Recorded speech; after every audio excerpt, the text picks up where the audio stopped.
While I plan to cover Persona 4 and Persona 5 on the channel in time, Persona 3 comes first because it has the most to discuss, with two radically different versions, both with substantial pros and cons. Today we'll discuss the original PS2 release from 2006, the FES upgrade version from the following year, the PSP version, and the remaster of the PSP version that was released alongside Persona 4 Golden and Persona 5 Royal for the 8th and 9th gen consoles this year.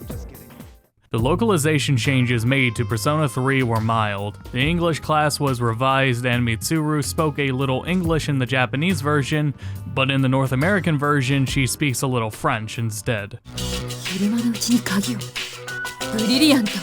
Additionally, references to the original Megami Tensei on Famicom were changed to reference the Persona games we got in the West. The biggest addition to FES is the 30-hour-long epilogue The Answer, or episode Aegis in Japan, which in Japan could be bought as a separate disc. The Answer takes place after the main game and doesn't feature the life sim aspects. If you had already played the vanilla game, you can transfer your save to FES to transfer your Persona compendium, social stats, and completed social link items. Outside of The Answer, the story changes to the base game were mild, though there is a touch more exposition for Chidori. FES features new personas, skills, quests and requests, costumes, the weapon fusion mechanic, hard mode difficulty, epilogues for the social links, a social link for Aegis, and many more opportunities to hang out with your friends on walks or at the movies. FES also added Easter egg surveillance recordings of everyone in the dorm. There's also a new opening, though the hidden opening was removed. The FES version tweaks and rebalances gameplay a bit.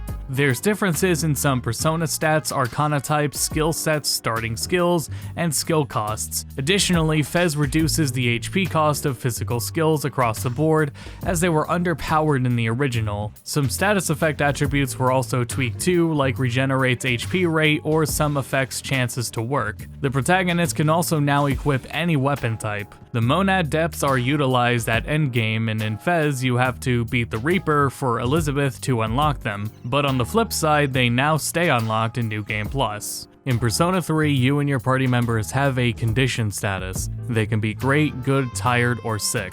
Good is the default. Great gives you higher accuracy and higher crits. Tired party members will miss more often, take more damage, have trouble getting up after being knocked down, and they'll leave Tartarus if you go back to the entrance for any reason. Sick party members are more susceptible to ailments. Also, their stats, damage, and spell effects are lowered. In the original game, you and your party members are immune to becoming tired or sick before a full moon. In FES, this isn't the case. However, before a full moon, tired party members won't leave Tartarus. In FES, some of the treasure chest drops were changed, deadlines for Elizabeth were tweaked as were her rewards, and social link requirements were relaxed a little. Additionally, some social link parameters were changed, such as Tanaka's now takes place at night, which due to an oversight can be exploited to skip the final boss. In the FES version, you can get a bonus boost to social links when you have a persona of the matching arcana, take Horomaru on walks, go inside game panic to spend time, and the shrine was overhauled a bit.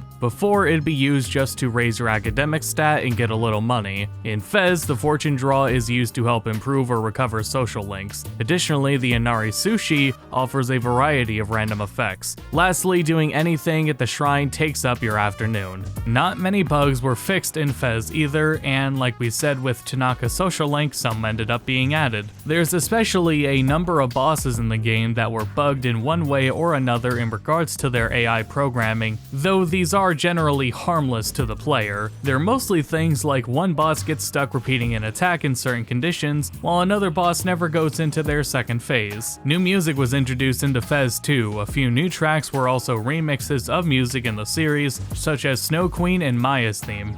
Now, FES is available on the PSN store on PS3. This version had bugs, but they were patched out over time. Other than a PS3 or PS2, emulation's your other option. Persona has a very solid modding scene as well, so going into portables changes, keep in mind some of the changes were backported into FES, but more on that at the end of the video.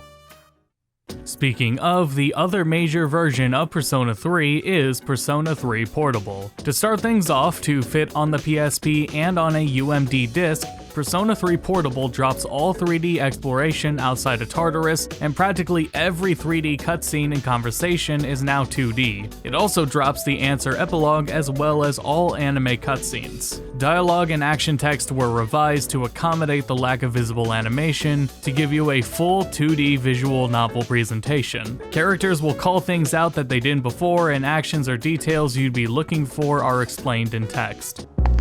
There's someone else here? There's someone else here? Anyways, let's hide. The prior anime cutscenes are also adapted like the 3D cutscenes are. As a result, the lack of 3D affects the pacing and impact of dialogue to varying degrees all throughout. It is subjective, though it's not necessarily negative every time either. Seriously, don't say anything about last night, alright? What? Moreover, not all of the information of a scene is conveyed to the player like before. For example, you don't know a character is in a scene until you see their portrait, and you'll never see a complete group shot of all your friends together unless it's a still image or sprites on the couch. On the other hand, there is an argument in favor of the faster pacing being appreciated given how long the game is already. Now, there is a lot of changes to Portable besides what you're seeing, so this doesn't paint the full picture. We're gonna play some examples back to back, but by all means, you can skip past them when you get the idea. Sup, dude? How's it going? Me? I'm Junpei Iori. Nice to meet you. Sup, dude? How's it going? Me? I'm Junpei Iori. Nice to meet you. That's true, but there's another reason. You two. Can you summon your persona without any difficulties like he can? Yeah, of course I can. I think so. That's true, but there's another reason. You two. Can you summon your persona without any difficulties like he can? Yeah, of course I can. I think so.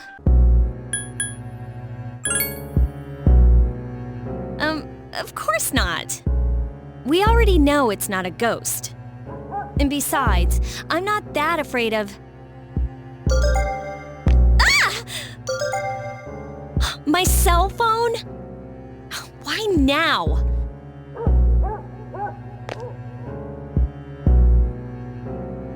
Oh, figures. It's spam. Of course not. We already know it's not a ghost. And besides, I'm not that afraid of... Ah! My cell phone? Why now? Oh, figures. It's spam. Now, on the flip side, Portable adds a female protagonist route.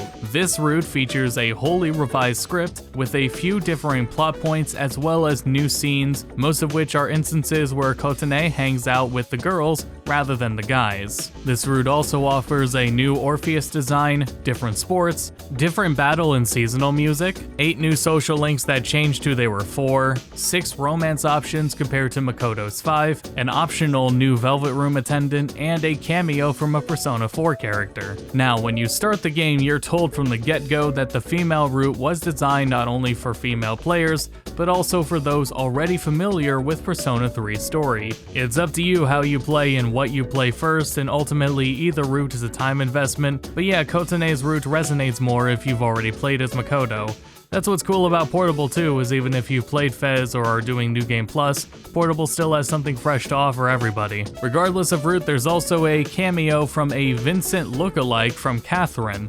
This is a cool Easter egg because it predates Catherine even being announced by a month in the US and 9 months in Japan. Portable also has its own new opening, replacing the one from Fez. But now on to gameplay. Portable adds more new personas, the dizzy status effect, follow-up attacks, more floor effects in Tartarus like no map or full map reveal, a bit more endgame content in the form of the Abyss of Time doors from the Answer, which leads to a new super boss, part-time work, and new difficulty options. Beginner difficulty enemies deal much less damage, and you're given 30 plumes of dusk to revive the party when the protagonist dies. Maniac difficulty enemies deal 2 times as much damage from normal difficulty, enemies get advantage more often, certain weapon fusions can't be performed, and on New Game Plus, nothing carries over besides playtime. Portable also introduced skill cards. Skill cards are used to teach a persona a move that it can't inherit. Many rewards throughout the game, like for exams in Ari Sushi or Elizabeth's Request, were changed to give you skill cards instead. And of course, the most recognized gameplay change in Portable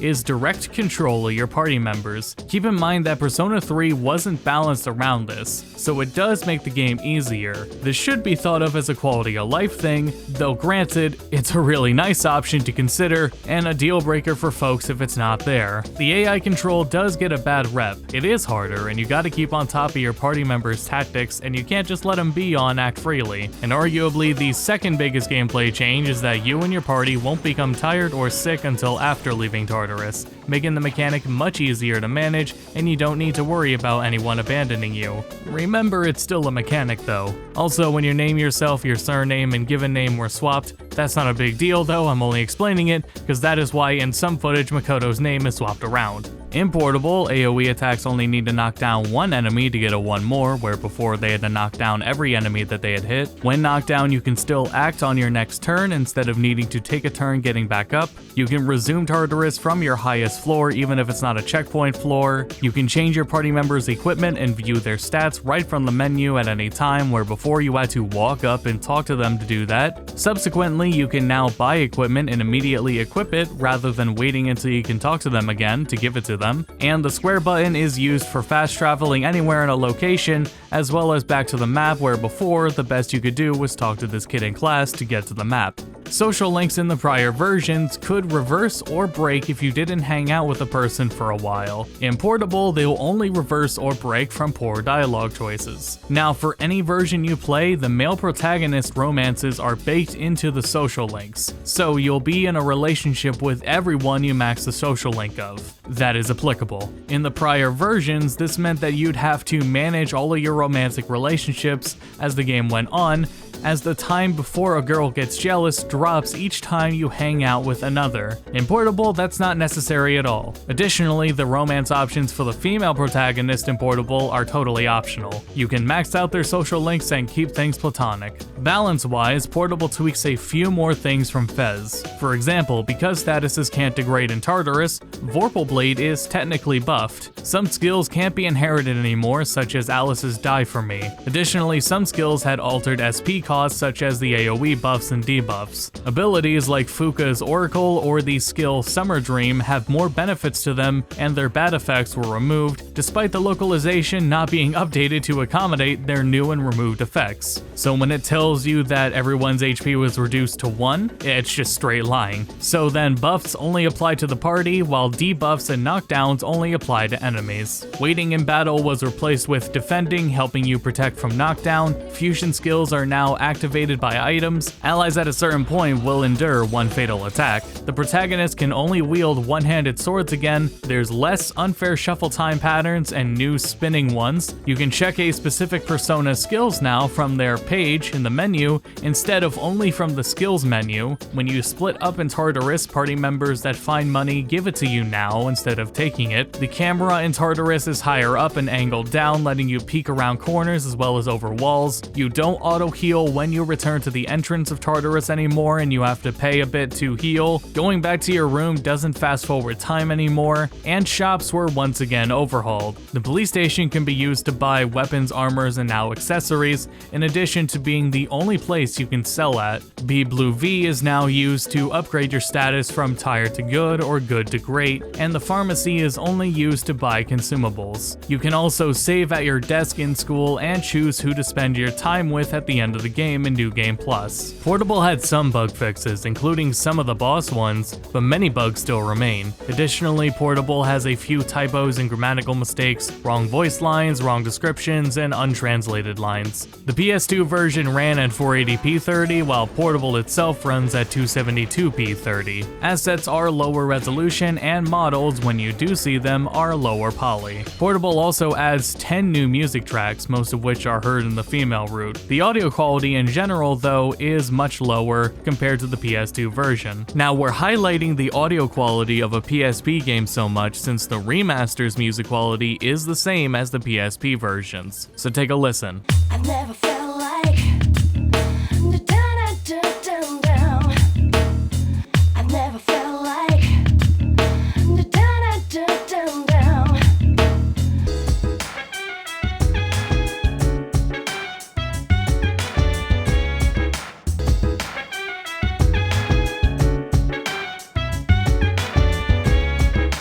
Portable also uses new sound effects.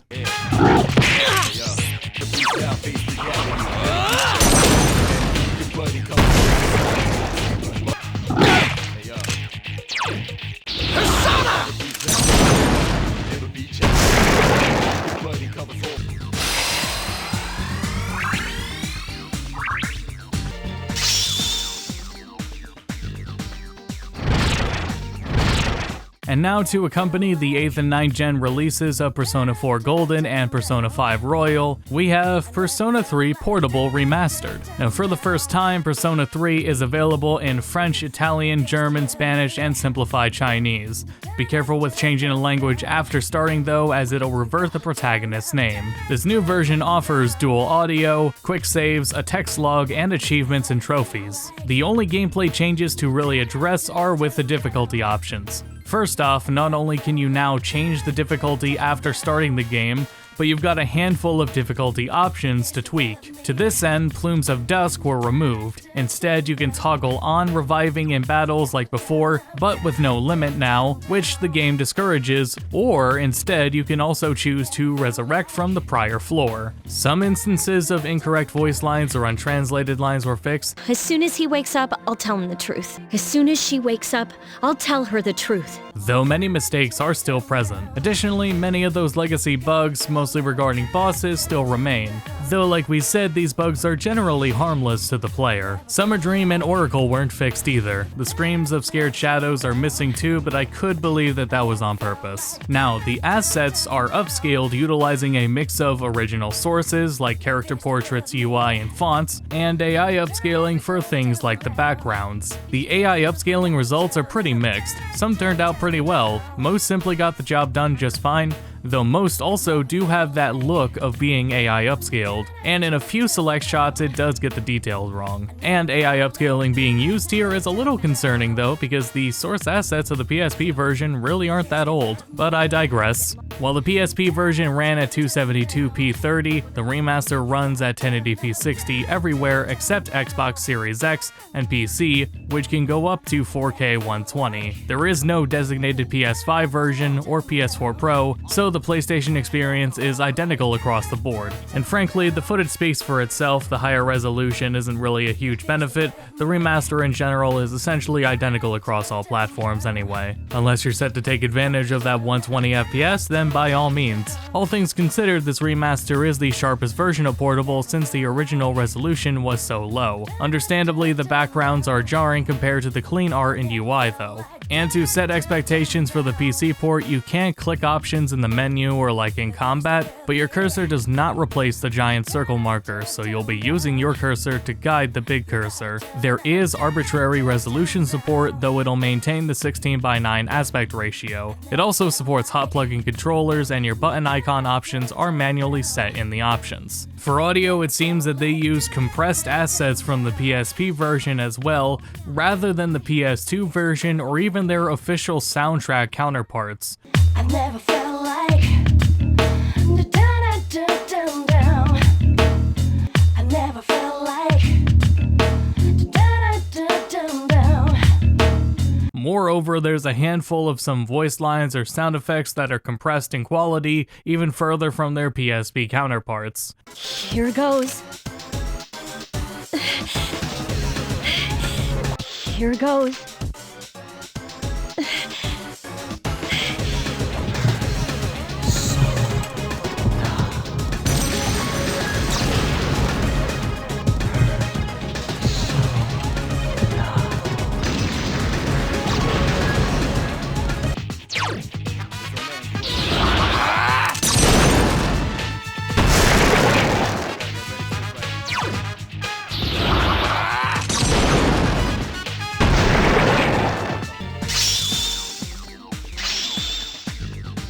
Persona 3 is a divisive title and you can see why. Portable is simply a more accessible game in every regard, and is the go-to pick-up-and-play option if you don't have a copy of Fez and a PS2, PS3, or aren't on board for emulation. However, it comes at the compromise of visuals. To compensate for that compromise, we have a new playable route in the game, for Kotane, that would be welcome to anyone who's already played Fez. You can play how you want, of course, but when the games were releasing, a good chunk of the intended audience had already played Fez, and then played Portable for her, and even today, playing Fez and then Portable for Kotane isn't a bad idea at all. What I hear often from those that prefer Portable to Fez is how they appreciate that it's a much faster game with less tedium. It is argued though that Portable makes Persona 3 too easy, and that if you're more interested in a challenge, then Fez provides that for you. Based on the differences we've discussed, whether that's more challenging or more tedious is up to you. It's also plausible that just getting the ISO of the game that has party control modded in is easy enough, and I know that's a fairly popular option as well. Speaking of, now while I still prefer just comparing vanilla experiences, and you probably won't see me do this with Persona 4 or Persona 5, picking between Fez and Portable is extremely divisive, and modding discussion is kind of inevitable. So if you're up for the effort of modding the games, the modding potential may sway you. For Portable, do not hold out for anything to restore the entire 3D world or all of the 3D cutscenes. However, there are mods to at least restore the anime cutscenes, the PS2 models, HD portraits, Theo for Makoto, the Fez camera and Tartarus, and even more. Even for the remaster, you can restore anime cutscenes, there's fixes for a handful of grammar mistakes, and there's already a fix for the audio quality of sound effects. Manual skill inheritance, something not seen in any version of Persona 3, is even in the works as well. For Fez, meanwhile, there's HD textures, widescreen, quick travel, direct commands for the party, some backported portraits and dialogue from Portable, and more. A good place to start would be the Community Enhancement Pack, which will walk you through the arduous setup, but from there you could add on more mods. Many of the gameplay changes we've highlighted aren't individual mods currently. I think because ultimately they aren't deal breakers for people like direct party control is. I will, however, highlight the new Moon Balance patch. The creator, Phoenix, is actually responsible for a handful of info in this video, particularly with bugs and balance tweaks. So this rebalancing mod comes from somebody well aware of how Atlus sought to rebalance the game over time. It's not really a difficulty mod, rather it sets out to make everything more viable by reworking more variables than you can imagine, adding and reworking skills, fixing and improving AI, altering skill progression, and so on. Party control isn't built in for it, but using party control with it won't be nearly as unbalanced as the vanilla game. This video's gone on long enough though, so huge thanks to Phoenix, some modders of Persona 3, and those responsible for the research and info used in this video. This video can only go into as much detail as it does, thanks to them. So like I said, Persona 4 and 5 will have port reviews in time, but for now the next priority is Tales of Symphonia Remastered, so look forward to that. If you want to support the channel, find me on Patreon, and until next time, thank you for watching.